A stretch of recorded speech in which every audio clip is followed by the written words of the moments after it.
สวัสดีครับวันนี้พวกเราจะมานำเสนอระบบเปิดปิดไฟอัตโนมัติด้วยระบบเซ็นเซอร์ตรวจจับด้วยเสียงนะครับ อุปกรณ์จะมีดังนี้ครับในนี้ก็จะมีบอร์ดเทอร์มินัลสำหรับเรีโอโนนะครับแล้วก็โมดูลเซ็นเซอร์เสียงนะครับแล้วก็โมดูลดีเลย์ 5V1 นะครับแล้วก็อะริโนนาโนนะครับแล้วก็สายจัมเปอร์ก็ขั้วหลอดไฟนะครับในนี้ก็จะมีประมาณนี้ครับ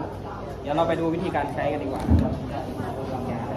นี่นะครับที่บอกไปเมื่อกี้นี่คือที่รับเสียงนี่หลอดไฟ LED นะครับแล้วก็ข้างในก็จะเป็นตามที่บอกไปตอนแรกนะครับแล้วก็ไปเสียบกับปลั๊กนะครับปลั๊กเสียบปลั๊กก็จะมีแสงไฟแบบนี้ครับแสงแบบนี้ลองทดลองนะครับนี่ครับจับสองแป๊บครับจับสองแป๊บม้วนนะครับประมาณนี้ครับ